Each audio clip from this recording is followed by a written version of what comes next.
Yo, what's up mga ka-outfit sa magandang hapon po sa ating lahat. So, yan, kita po ninyo mga ka-outfit, andito na tayo sa may Olas, ginagawang iska, itong tinatawag nilang viaduct flyover, itong skyway. So, ito mga ka-outfit sa itong area naman dyan na ipinasilip natin. So, dyan na po yung magtutuloy-tuloy na hanggang doon sa may Davao Postal Road. Dito naman itong 12 pier na dito naman sa itong Olas o Davao Bukidnon Road. So ito talaga yung kanilang tatapusin muna pagkatapos na naman doon sa kabilang mga cottage. So 12 to dito mga cottage, hindi po basta-basta yung kanilang gagawin na itong poste po. Oy, shoutout sir. Yan, shoutout din sa mga pandriya. Tok-tok driver. Paano sa Babao? Saan nangakan? Vlog ko sa YouTube sa Tito Tans TV. Mga pila nakabuko nang nabuhat ra sir? Wala pa no? So murag wala pa dito sa unahan. Dindagan na. So sir, salamat kay sir. So shoutout din kina sir. Yan. So yung mga cottage sa itong bao-bao na nandito. Yan no. At may mga parang itong mga cottage para po sa malalim na pala mga cottage. So yung pagbutas po dito. Yan. Itong drillings na to, napakalaking tulong talaga para po sa paggawa ng ganito. Itong mga poste po para sa gagawing tulay. So ito napakalaking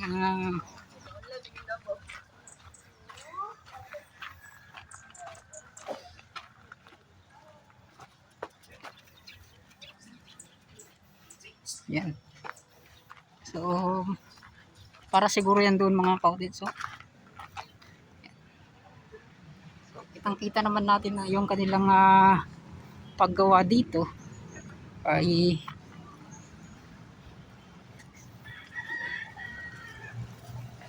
so nilagyan na naman yung mga cottage para sa kumbaga dugtong na naman. Yan. Napakalalim kasi niyan mga cottage. Yung kanilang pagbaon ng mga sulid na bakal na to. Ayan.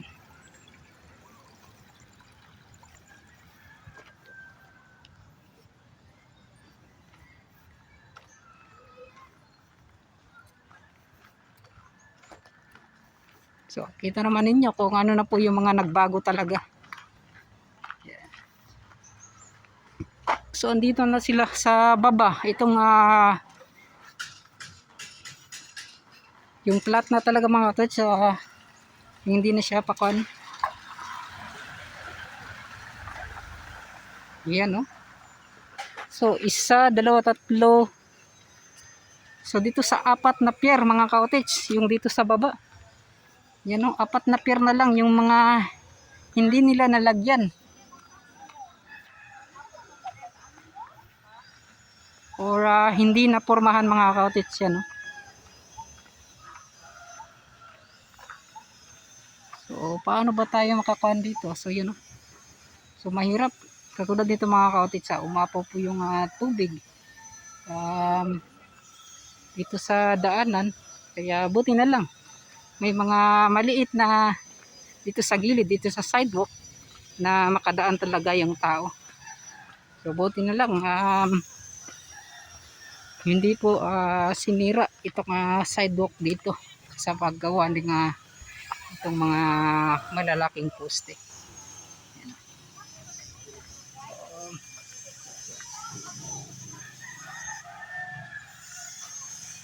So ito na po at kitang-kita na talaga natin yung pagbabago dito. Yan.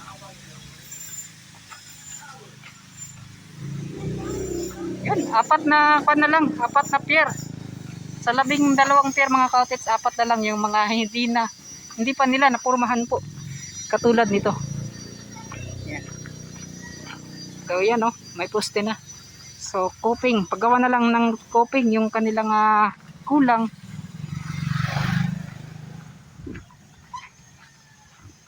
Yan.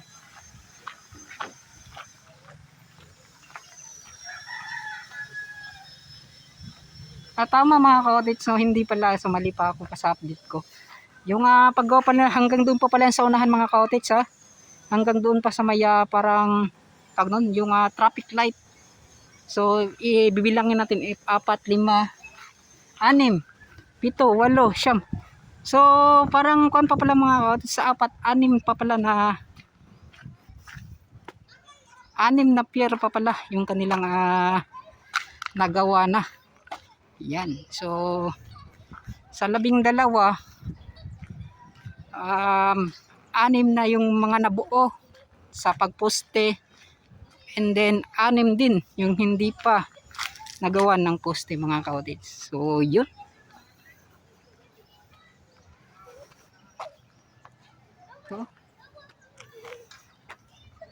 Sobrang laki ng pinagbago. So at least ngayong taon mga ka-audits marami na po mga nagbago talaga. Hindi katulad ng ng 2012.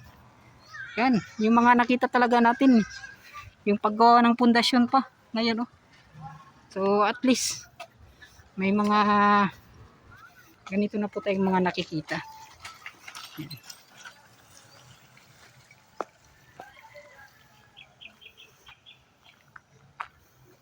Yan.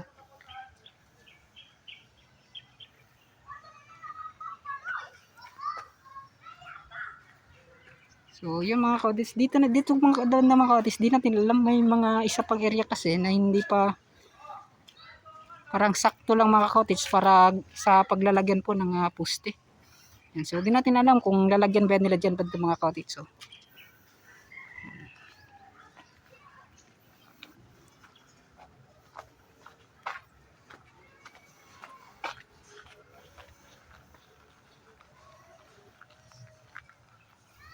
yan.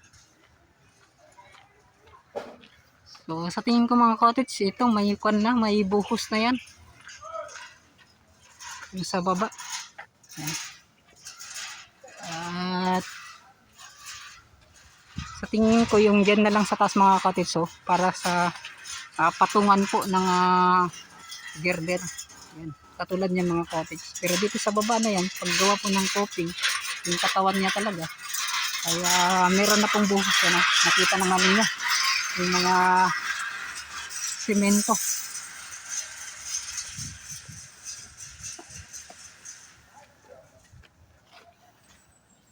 Yan.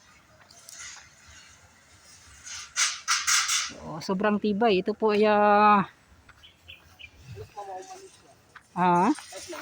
wala pa ni sigurado madam. Dugay-dugay pa ata ni. Kay padulong pa mo di Coastal Road. Yan, shout out day ka madam. Yan. Dili marag dito dira taman. Basi buhatag dalan siguro. So yung mga ka-audits, tama na pinakan yung mga bahay dyan sa gilid So dito rin natin napansin, hindi ko rin talaga napansin yung mga kabahayan dyan sa gilid So sa tingin ko gigibain, tapos lalagyan yan, tatambakan, tapos lalagyan po ng daanan. Yan. So ito mga ka-audits yung nakita nating nagawa na nila. Yan. So ngayon araw po ng linggo. So ito na po ay sa araw na to, yung ikapangatlong pag-update natin sa araw ng linggo. Una, pumunta po tayo doon sa may ang tawag nito, sa Davao River, and then doon sa Quimpo Boulevard, ito yung pag-demolish.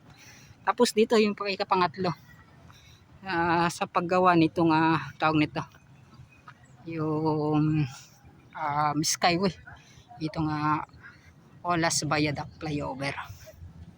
Yan. So makikita naman talaga ninyo mga ka-audits kung ano po yung mga nagbago. Yan. So marami-rami na talaga yung mga nagawa nilang poste.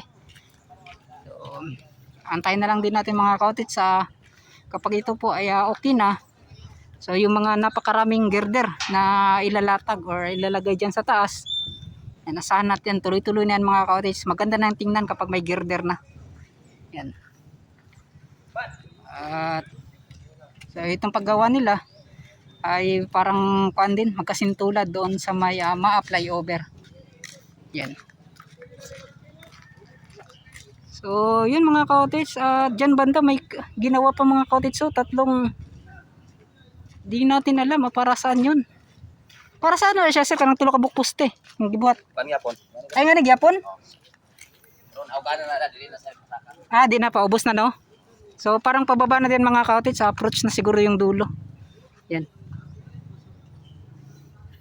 So di ba? Apat man yun dyan.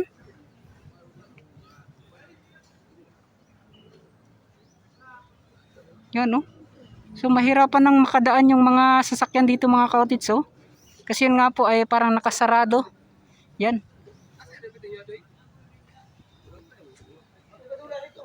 Yan mga cottage, ha. So ito po yung update natin sa itong Olas viaduct, itong ginagawang skyway. Yan. So ito po ay connecting sa Davao Coastal Road. Yan, shoutout din sa mga rider diri, oh. Yan, boss, shoutout. So mahirapan na kasi sila makadaan dyan, no? Isirado na ba dira? Mga day. Yan, shoutout day. Oh, vlog shoutout. Yan, shoutout day. Yan. So ito mga cottage, at titingnan natin dyan sa dulo kung ano yung mga makukuha nating update. Yan. Boss, shoutout. Shout out. Shoutout, boss. Shout out na po na yung tirada. Madaot na po tanan. So ito mga cottage, at tingnan natin.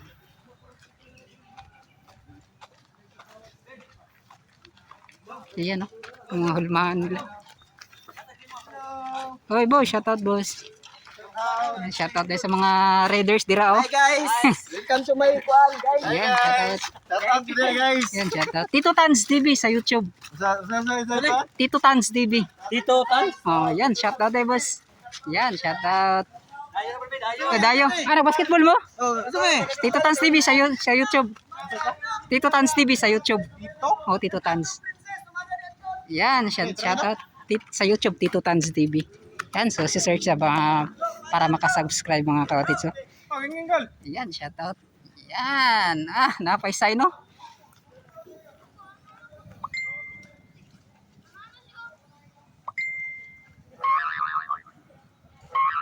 Try na ikaw research. Tito. Ay.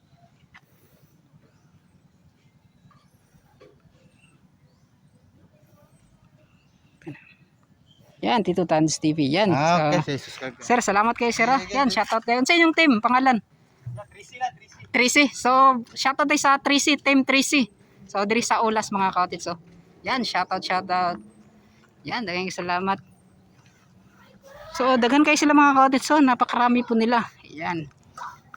So, yung iba, yung mga hindi talaga nakakaalam, dito sa daanan po ng Olas, ay nakasarado na pala, oh.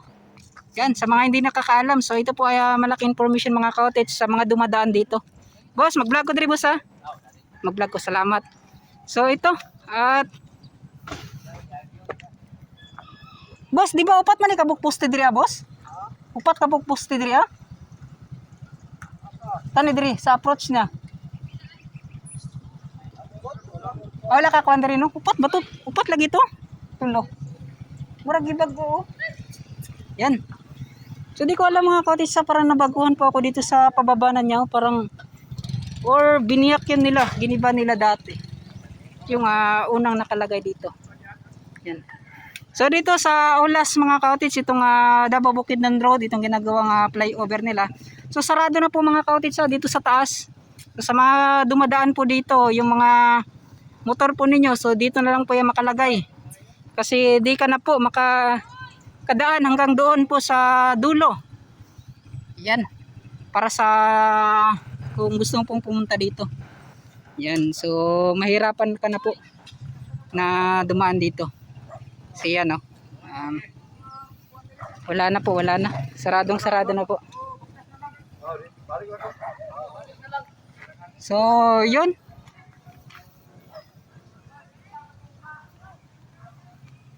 At dito talagang may ginawa pa sila tagang daanan dito sa dati mga cottage. So kaso yun nga po ay kanilang giniba. para wala talaga makadaan ng mga motorista. Yan. Tingin ko may daanan pa yan dito dati. Tapos kanila lang kinuha talaga parang pinadikit talaga dito. Yan, para masarado na. Yan.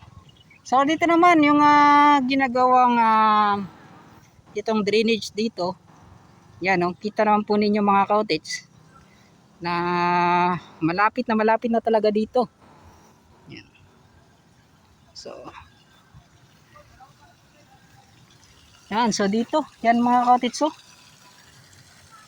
itong pipes na to na magkukonekta po yan hanggang doon yung ginagawang drainage. So magtutuloy-tuloy yan mga cottage hanggang doon sa yan sa MacArthur Highway, daan ng Olas mga cottage, or ano yung dyan, nakalimutan ko, may isa pang daan kasi dyan mga cottage. Yan. So konekta po yan yung sinakyan natin na in-update natin dyan mga cottage, yan yung daanan yan, hanggang doon papunta na po yan sa may Turil. Yan. So sana tama yung update natin, may daanan pa pababa. So siguro din na lang natin pupuntahan, or try na lang natin, i-update na lang natin mga cottage, kasi yun nga po para matastas po yung video na makuha natin. Yan, pababa na lang tayo.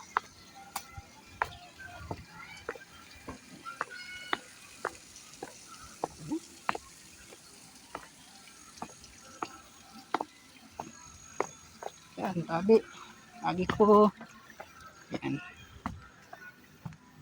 So ito nga mga cottage yung itong drainage. So tamang-tama talaga sa ginawa nila. Yan, so pataas po yan mga cottage.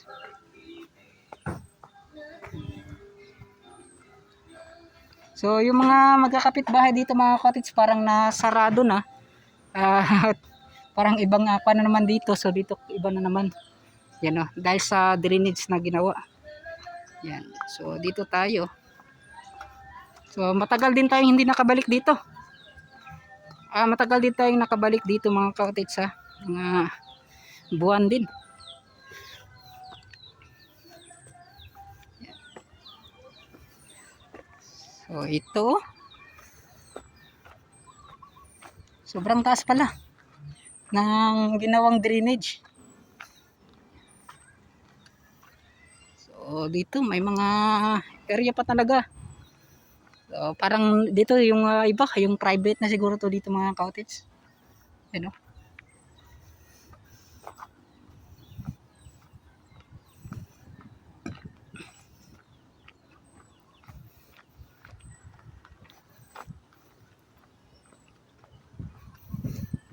Diyan kung gusto mong mag-alaga ng tilapia, maganda dito mga cottage.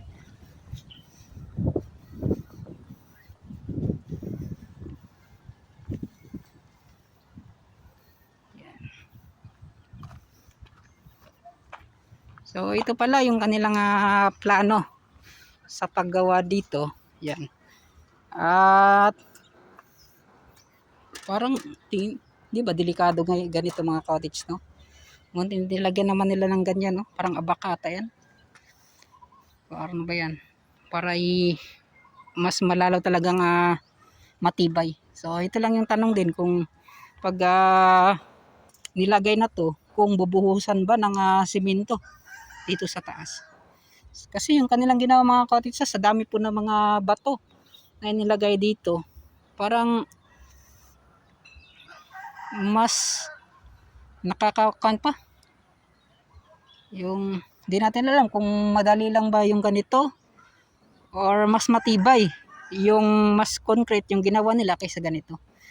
Yan. So sa inyo mga cottage, ano po yung maganda yung kwan talaga, okay lang ba na ganito yung kanilang ginawa na mga bato po yung pinail nila, or mas maganda yung mas binuhusan na lang talaga nila ng simento.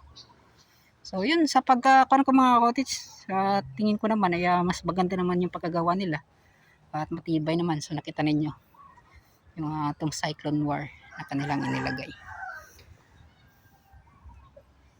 So yun, so yan, maganda na talaga yung daluyan po ng tubig dito. Yan, hanggang doon po yan. So basta yun mga college, dito kung ano pa yung mga nakita natin, ay ito na po yun. Yung mga nagbago talaga. So malaking ginhawa po. Sa taas, lalo na doon daw sa unahan mga college, yung mga sa may traffic light. Doon banda. Doon po yun galing. So yung kuha na to, yung tubig na to na dumadaloy dyan, ano, sa pipes na yun. So dito na po yung labasan. So yun, at hanggang dito lang siguro mga ka-otis. Maraming salamat sa lahat po ng mga nakatutok, nakasubaybay sa aking vlog, sa aking pag-update. Maraming salamat pala sa lahat. And then mega shoutout pala sa lahat mo ng mga yan, sa mga tumulong, sa lahat po ng mga supporters natin dyan sa FW. Yan, mega shoutout. So mega shoutout pala sa lahat po ng mga yan, yung mga kay Ma'am po Malabrais, kay Sir Patrick Earl, yan, kay Sir Jun, yan, mega shoutout. John Emphasis. So hanggang dito na lang, maraming salamat at papaalam na po ako. Yan, bye-bye na.